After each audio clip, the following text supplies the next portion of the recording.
Darwin Platform Group of Companies is one of the fastest growing diversified Indian conglomerates with global footprints. It is setting up offices globally and tying up with companies across the globe for multiple sectors. The company has ventured into real estate and construction, stockbroking and finance, arms and ammunition, mining, airlines, and many other sectors.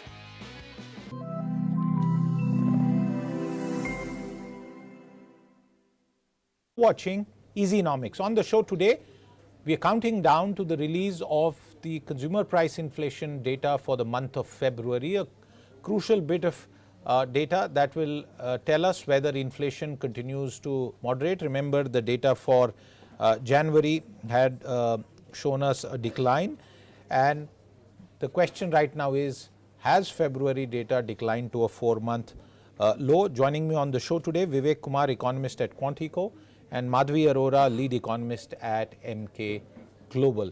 Before I go to my guest viewers, what I'm going to do is to try and play out for you the various estimates that we have for inflation, and this is the poll of various economists and rating agencies.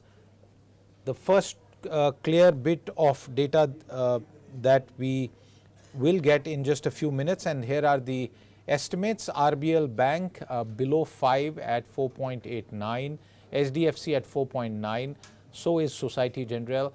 Nirmal Bang Equities at 4.95, Stanchart at 4.95. At 5%, three estimates, that is CareEdge, ICICI Securities and India Ratings. And then above 5%, there's a whole bunch of estimates including IndusInd Bank, the State Bank of India, Kotak Mahindra, Sunidhi Securities, Deutsche Bank, Bank of Baroda, ICICI Bank, ICRA, and the highest, of course, Barclays at 5.3%. That's a sense of across the board estimates that we have. But let me come to you, Vivek, first for your quick comment on what you are expecting as the February CPI number.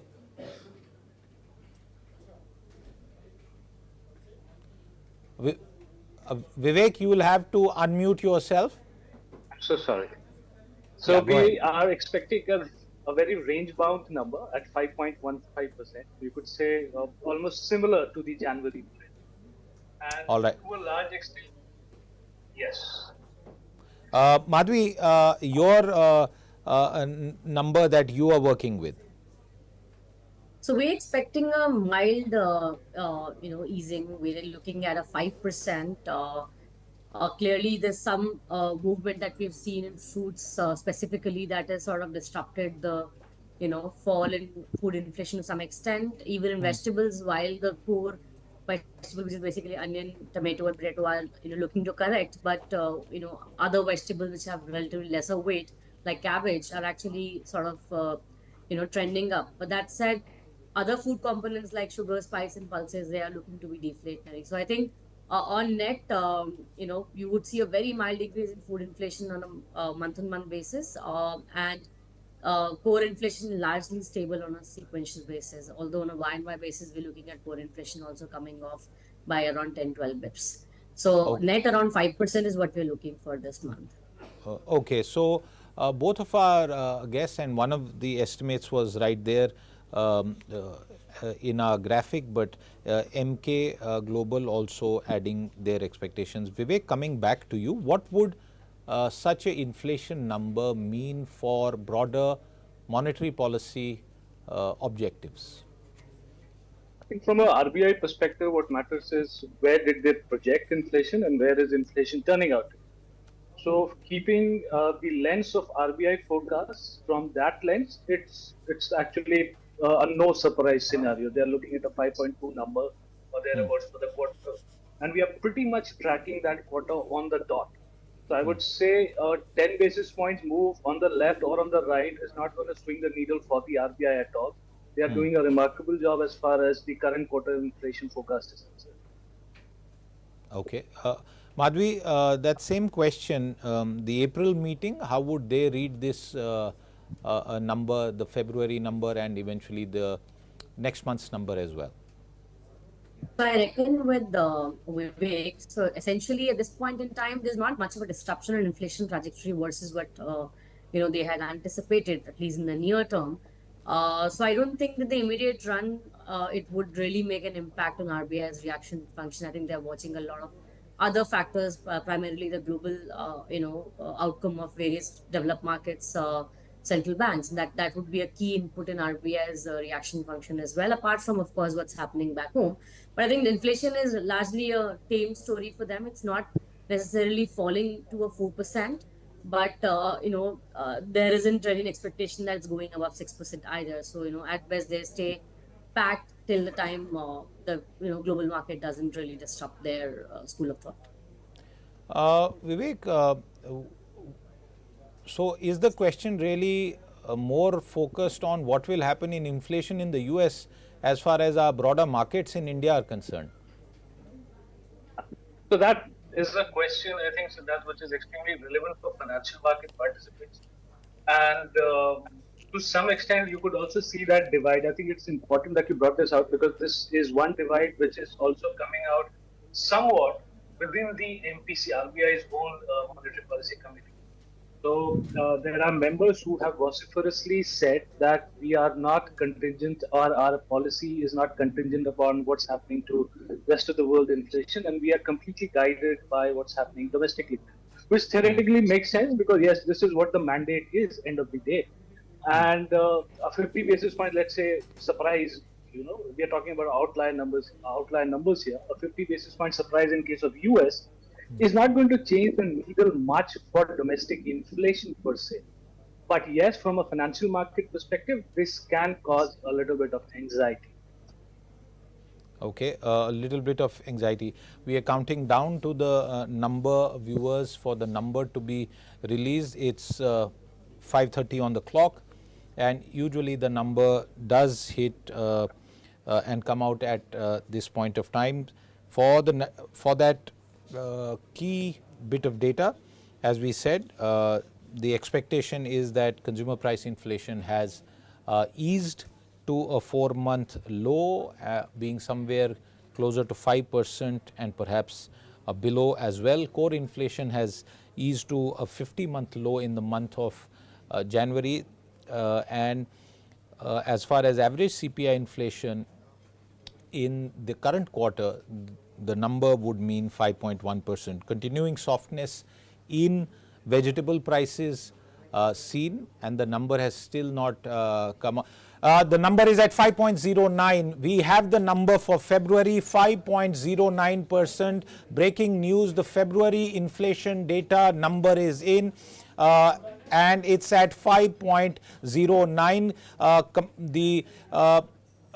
This was versus 5.1% in January. This is the number. February inflation has come in now at 5.09%. We also have the data for January industrial growth at 3.8% versus 5.8% a year ago. That's also a very, very significant number. And the food price inflation is at 8.66% versus 8.30%. As far as industrial growth is concerned, the estimation was 4.1%. Rural inflation at 5.34%, it's unchanged month on month. So urban inflation at 4.78% versus 4.92% in January. Urban inflation dipping on a month-on-month basis. Rural inflation unchanged. The second major headline today along with inflation is, of course, industrial growth coming down to 3.8% versus 5.8% in the same month a year ago. So industrial growth is down. Inflation is more or less as expected. Food price index is up 0.1% month on month. The combined index is up 0.2% on month. So that's the broad picture and the data. We'll also bring up the industrial growth numbers. You can see that 3.8% versus 5.8%. So Vivek, I guess the bigger question is on industrial growth at this stage with this kind of a number. So we've got to realize, Siddharth, that I'm not too sure whether we ran these survey results here for industrial production, but our expectation was pretty close to where the number is for the month of January. And as we are progressing in the fourth quarter, there is a lot of adverse base effect that we'll have to contend with. So industrial production, IIP to be precise, will be vulnerable to that adverse base effect. So this was also reflected in case of core infrastructure data, which showed some. So we'll have to see it from that perspective. And also, if you recall, the GDP data which came out towards the end of February was pointing towards an implied deceleration in growth momentum in the fourth quarter.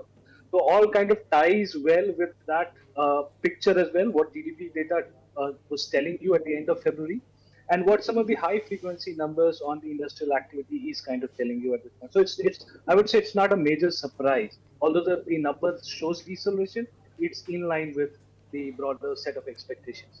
Madhvi, would it be right to analyze this for our viewers as industrial growth has softened, inflation is not rising, and therefore does it mean that overall the growth impetus is also slowing? Would that be the right way to read it at this point of time?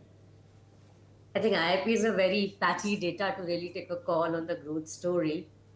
We have to reckon the fact that all of us have gone wrong on the growth trajectory. If you go back and see early part of the year, nobody's expecting growth to even cross 6.5%, and every quarter is only surprise on the upside.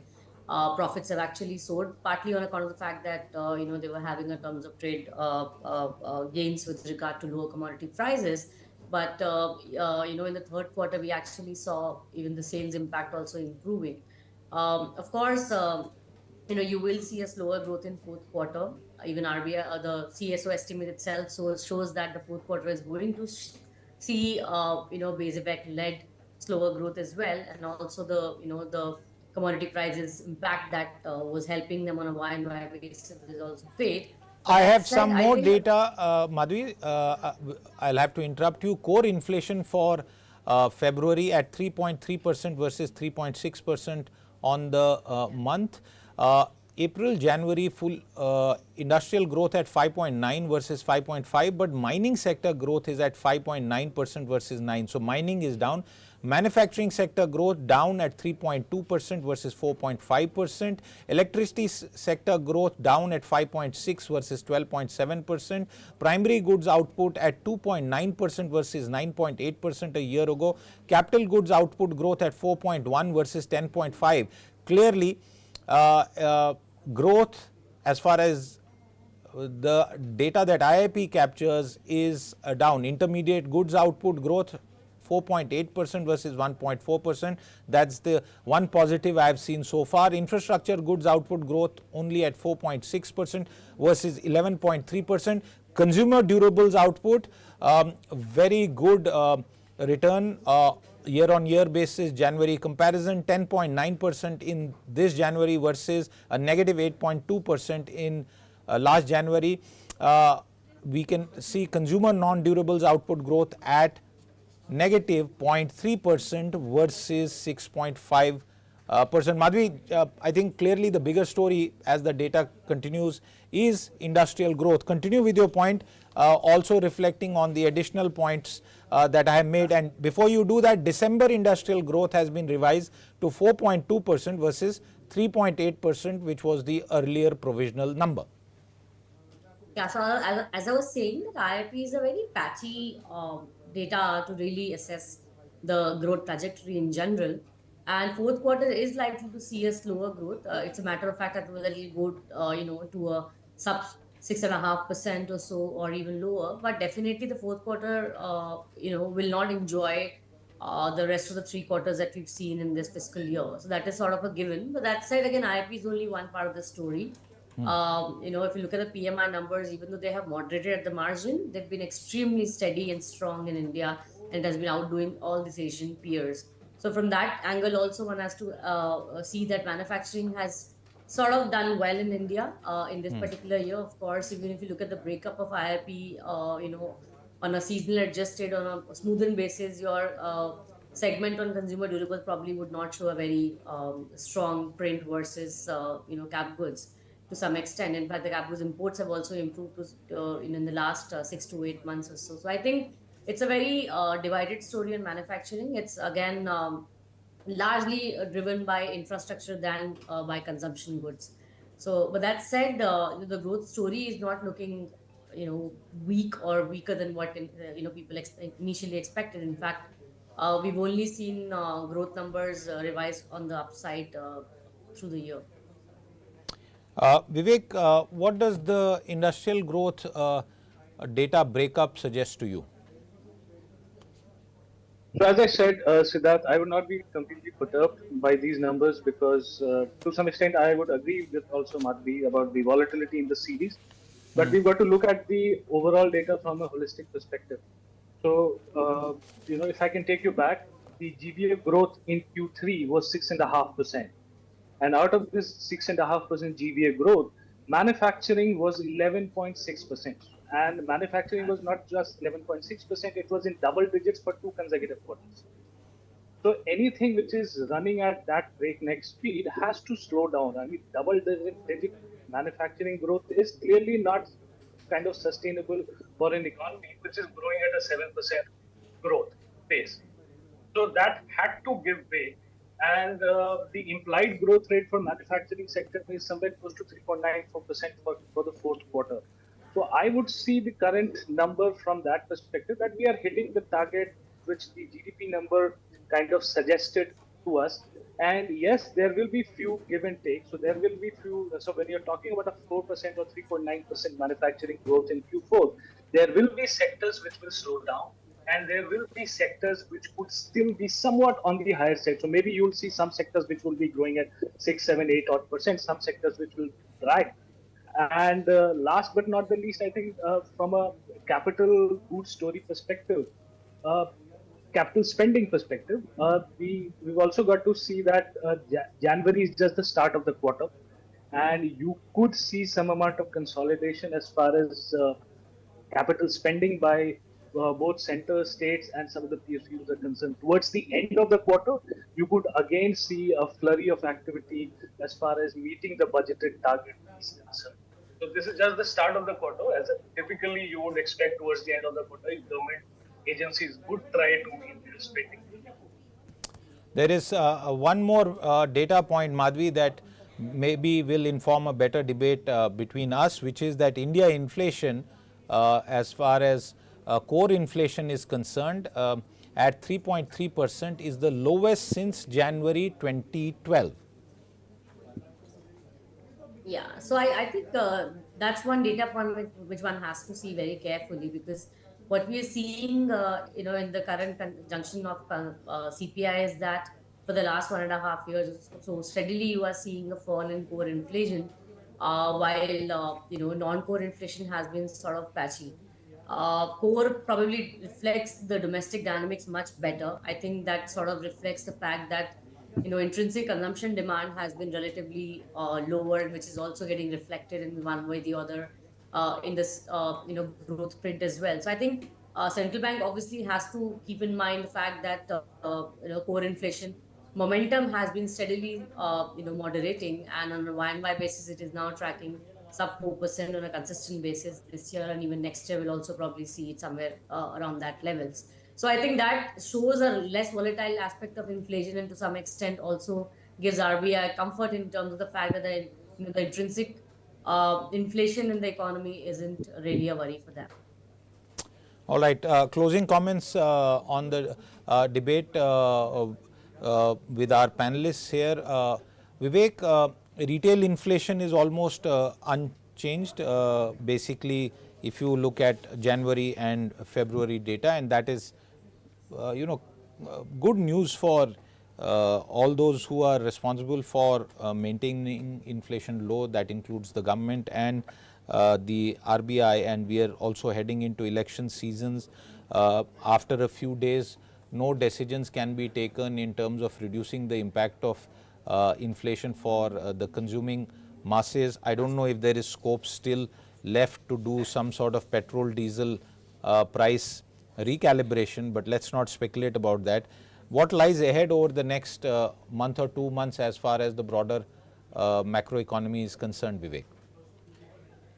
I think if status quo remains and if business as usual continues globally as well as domestically, then there are reasons to expect, Siddharth, that the inflation profile would start getting lower and lower.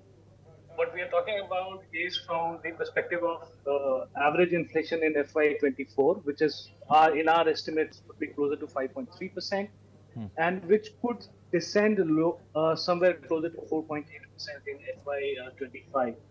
And from a quarterly perspective, there is a possibility then that by Q2 you could actually hit the 4% target intermittently. But by and large, for the year as a whole, see inflation at a lower level than in FY25. Obviously, there are wild cards here. The assumptions that we are making is that monsoon should be normal, and the early indications that we are getting is somewhat conducive. There is some signs that La Nina conditions might develop later in 2024 calendar year. So these are encouraging signs for us.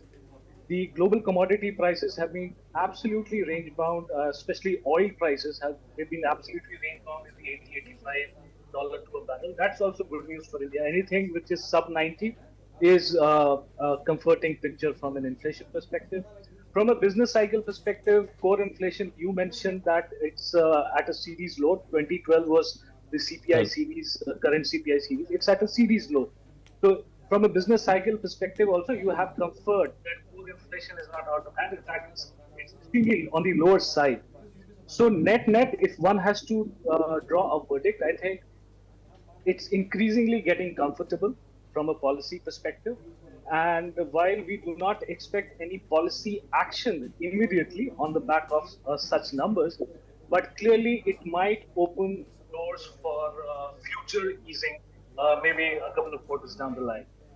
Madhavi, the doors, even if they don't open, but at least the light is being, it's shining as far as the possibility of reversal in the rate cycle is concerned. No, I think, see, the rate cycle again is, as I said, will be contingent on how the global, global policymakers' reaction function evolve. I think it will be a very big input in RBI's own assessment, even though, they tend to sort of talk more in terms of the domestic dynamic. I think when the tide changes, when the tide turns, obviously, financial stability becomes their biggest motto to manage. So to that extent, I think they will wait to essentially precede the Fed. They will not necessarily do that. But that said, I think domestically things have been very comfortable for us. We've been getting consistent FPI flows, more driven by debt at this point in time. Domestic dynamics again are largely led by investment. We are still awaiting investment from the private sector to actually pick up and be steadily growing, which again will be contingent on how the consumption profile of the economy actually evolves. I think that will be very important barometer to again watch, because private consumption and private investment are still sort of lagging public sector investment. So that would be the next key aim for the policymakers, to ensure that we have a more broad-based growth story than a story which is largely led by the public sector. All right, viewers, that was a quick overview of what is happening with regard to two very crucial bits of macro data. One is industrial growth, described as patchy by our economists on the panel today, and inflation, which seems to be showing signs of being on a downturn and thankfully not rising, and core inflation within the broader consumer price inflation basket also providing some comfort, because it's at a series low of almost 12 years. And as we head into election season, April monetary policy largely on expected lines, but we'll come to that. What happens for now, Vivek Kumar and Madhavi, thank you very much for your time with us today. Viewers, that's a wrap. We'll be back with more data and analysis. We'll see you again. Until then, goodbye.